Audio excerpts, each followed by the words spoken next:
40대이지만 여전히 실수하고 아직도 넘어지고 있고 넘어질 때마다 다시 일어서는 법을 배우고 있습니다. 나이를 먹는다고 실수가 줄어드는 건 아닌 것 같아요. 오늘은 살면서 누구나 할 수 있는 실수에 대해서 한번 이야기해 보겠습니다. 저는 술을 대학교 입학 오리엔테이션 때 처음 마시기 시작했는데요. 젊을 때는 몸도 건강하고 체력이 좋으니 술을 나름 잘 마신다고 착각했습니다. 인생 최대 주량이 소주 4병 반이었을 정도로 많이 마시긴 했습니다만 그땐 그게 자랑인 줄 알았습니다. 그러다 30대가 넘어가고 사회생활을 시작하면서 회식을 많이 하니까 슬슬 소주가 몸에 잘 안 맞기 시작하더라고요. 소주뿐만 아니라 증류주 종류 술 자체가 저랑은 잘 안 맞는 것 같습니다. 많이 마시더라도 하루 자고 나면 멀쩡했는데 점점 숙취로 힘든 시기를 보내는 날들이 길어졌습니다. 반면에 와인이나 맥주, 막걸리 같은 발효주들은 나름 맛도 있고 증류주보다는 숙취가 덜한 편이어서 조금씩은 즐기는 편입니다. 평소에 마시는 주량은 맥주 한두 캔 정도이고 소주는 맛이 없어서 집에 아예 사두지를 않는데요. 40대가 넘어가니 소주가 더 몸에 맞지 않는 상황이 되어서 이제 소주를 한 모금이라도 마시면 몸이 바로 반응하는 수준이 되어버렸습니다. 소주만 먹는 것도 그렇지만 소맥으로 먹어도 똑같더라고요. 뜬금없이 제가 갑자기 술 주량 이야기를 하는 이유는 이번 주에 있었던 제 실수에 대한 설명 빌드업 때문입니다. 딸아이 어린이집 부모 참여 행사가 있어서 갔었는데요. 거기서 세 가족씩 한 팀이 되어서 캠핑 느낌으로다가 고기도 구워 먹고 어묵탕도 끓여 먹고 했습니다. 거기서는 제가 운전을 해야 되니까 술을 안 마셨는데요. 근데 행사가 끝나고 같은 팀의 부모님께서 자기 집에서 한 잔 더 하지 않겠냐고 제안을 하시는 거예요. 그래서 처음에는 할 일도 많고 피곤하고 그래서 빠지려고 했는데 평소에 또 딸아이와 하원하고 놀이터에서 잘 노는 아이들의 부모님이라 이번 기회에 좀 더 친해지면 좋겠다는 생각에 2차를 가기로 결정을 했습니다. 그래서 그 집에 방문을 드렸는데 같은 아파트 단지라 차를 운전할 일도 없고 편하게 마셔도 되겠다는 생각이 들었습니다. 근데 딸아이 친구 부모님께서 소주 드실래요? 소맥 드실래요? 이렇게 물어보는 것이었죠. 그때 맥주를 먹겠습니다 라고 말을 했어야 하는데 무슨 이유에서인지 이지선다 답 중에서 하나를 골라야 하는 상황처럼 느껴져서 소맥을 선택하게 되었습니다. 그게 시작이었습니다. 결과는 소맥을 먹고 필름이 끊겨버렸습니다.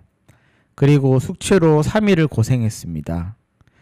일단 제 일주일의 절반을 숙취하는 데 시간을 할애하게 되면서 그 사이 할 수 있었던 많은 일들을 놓치게 되었습니다. 그리고 술자리에서 말실수는 크게 없었다고 아내가 그러는데 그 집에 제 후드티를 놓고 왔더라고요. 그리고 숙취로 정신없던 중에 주말에 다른 친구의 결혼식이 있었는데 그 결혼식을 제대로 챙겨주지도 못했습니다.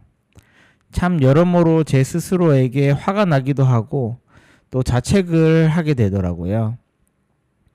1년 중에 꼭 이렇게 소주를 먹고 실수를 하는 상황이 한두 번씩 생기곤 합니다.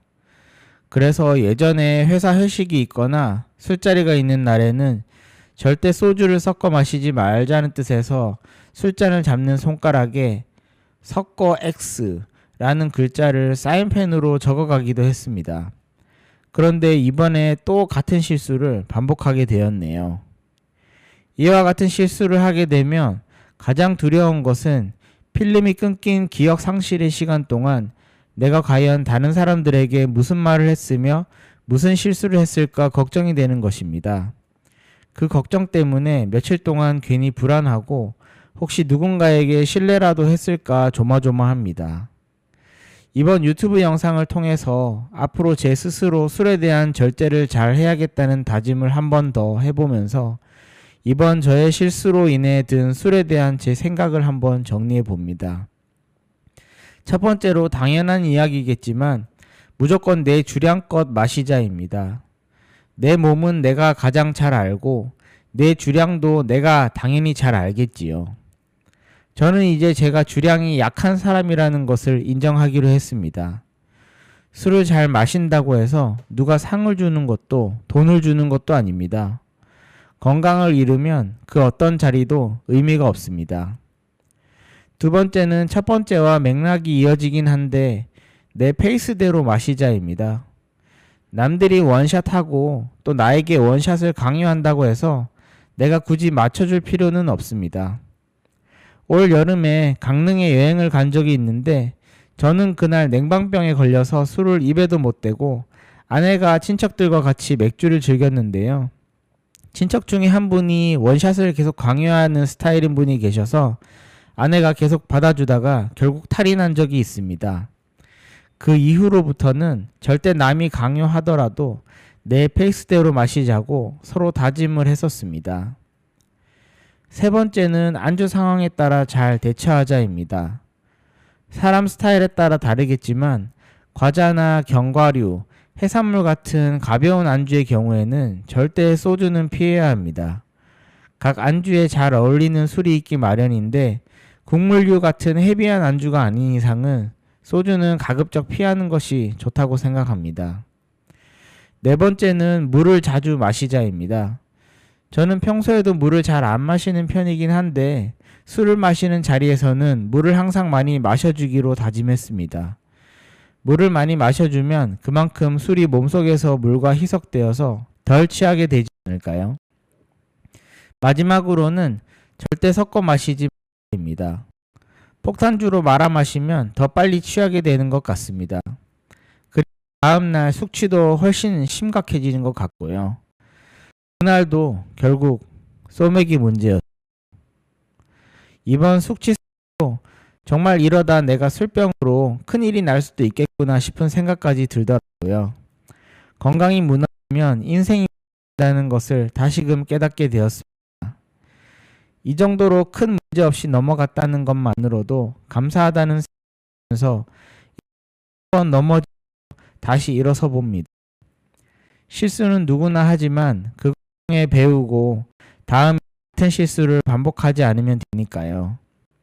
저도 이번에 또 실수를 반복했음에도 이 다음에는 절대 실수를 하지 않으려 한번 다짐해 봅니다. 유대 유행어 중에 내가 한 번만 더 술 마시면 개다 말이 있었죠. 그런 말을 제가 하게 되는 상황이 오게 될 줄은 정말 몰랐네요. 설마 유튜브에 소주는 앞으로 안 마시겠다는 방까지 이렇게 올렸는데 또 마실 일이 설마 생길까요? 실수는 늘 부끄럽지만 그 부끄러움이 나를 더 단단하게 만듭니다.